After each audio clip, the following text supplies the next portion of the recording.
Hello students, in this course Wireless Networks 19EC507 we are going to focus on the development of 4G networks.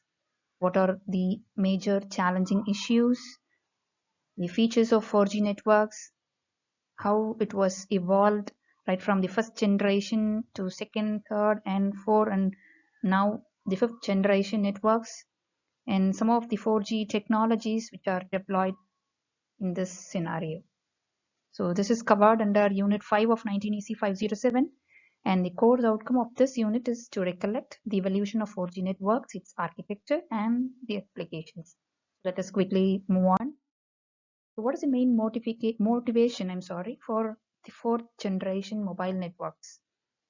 So as we have discussed in the previous video session, we discussed about the gradual evolution of mobile networks from the first generation wireless mobile communication system, which was introduced around early 1980s, and then the second generation in the late 80s, where we mainly catered to the needs of transmission of voice, and they try to deploy some digital communication techniques with the help of TDM, FDM, and in fact CDMA, which is code division multiple access. And then came the evolution of third generation wireless systems, which typically offered us the higher data rates, and it actually showed significant improvements over the second generation systems.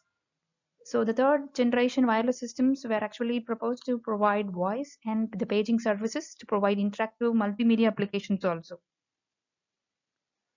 So then we had an ongoing demand for high speed data networks. So in order to provide a broadband service, there came the birth of a 4G wireless network. So this 4G wireless system deployed a wide area network coverage with a high speed data rate and an ubiquitous mobile computing service. So now let us look at the main features of this 4G wireless systems. So similar to 3G, this in fact supports an interactive multimedia application, voice, video, wireless internet, and definitely the other broadband services. And it offers a very high speed, high capacity, and low cost per bit. So this also supported a seamless switching, variety of services with better quality of service, of course. So we also had a very good call quality, and call admission control techniques were deployed with better scheduling processes. So this also had the technology of ad hoc networks as well as multi-hop networks. So what is the main difference between the third generation and the fourth generation, right?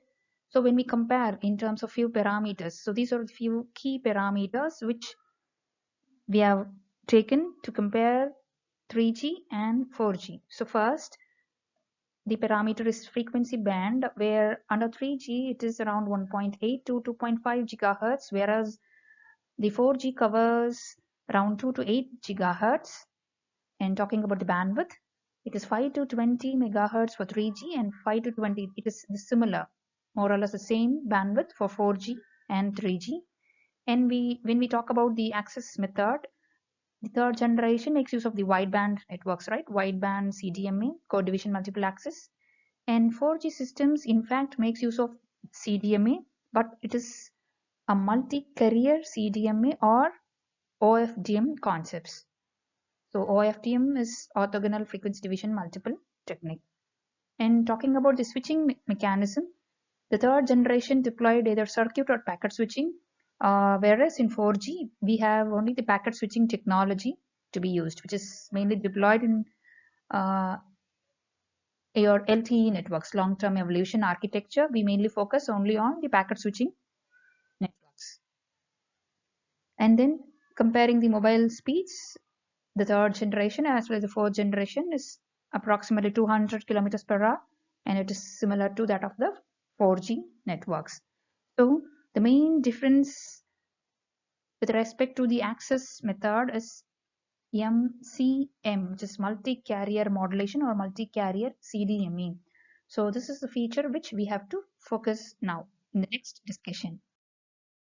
So what is multi-carrier modulation? This is in fact derived from the previous frequency division multiplexing technique, and this was also used in our DSL modems in digital audio video broadcasting systems.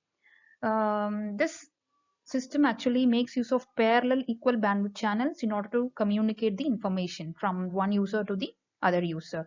So when we talk about the techniques which this MCM deploys, it is making use of the fast Fourier transforms, which has the minimal interference. So whenever we talk about interference, we need to consider the intersymbol interference. So I need to take care that I have a minimum ISI interference in the environment and avoid single frequency interference in the environment. So this MCM also helps us to improve our peak to average ratio power of the signal and also to overcome ISI. And in order to achieve this, we actually deploy a guard band around the data. So as far as this MCM concept or this multi-carrier modulation is concerned, we have multi-carrier CDMA technique as well as orthogonal FDM technique, which in turn makes use of the time division multiplexing concept. So in case of the MC-CDMA technique, every user can be allotted with several codes where the data is spread in time or in frequency. So either way, multiple users access the system simultaneously. So that is one of the main advantage of this MCM method, multi-carrier modulation. Whereas in case of OFDM, orthogonal frequency division multiple access with the TDMA concept, the users are allotted time intervals to transmit as well as to receive the data. So when we talk about the difference between these two, the main difference is that the type of modulation which these systems use in each subcarrier is totally different. When we talk about MCCDMA, they are making use of QPSK, which is quadrature phase shift keying. Whereas in case of OFDM with TDMA concept, they make use of HLM method, which is a high-level modulation like multi-level quadrature amplitude modulation techniques. So that is the main difference between these two techniques. Overall, both the systems offer as an optimized system performance. So talking about the channel access. So when we try to allocate the spreading codes or the time slots, this can be done in such a way that the throughput of the system is maximum. Like say for an instance, all the resources are allotted to an user whose channel is very clean, and the users who have very noisy channels can be allotted with a very minimum amount of bandwidth till their channel becomes clear. So this is how we need to prioritize and allocate the resources. So then comes an important parameter which we need to deal in every system, which is about the error control technique or the error control coding. So in 4G systems, they deploy an adaptive coding method which makes use of the feedback collected from the mobile terminals or the user end. So here a hybrid ARQ scheme is used to minimize the overhead in case of retransmission of messages. Also, the space-time codes and multiple antenna systems can also be used in order to improve the data rates. So with this concepts about our 4G networks, let us wind up the session for today. Thank you.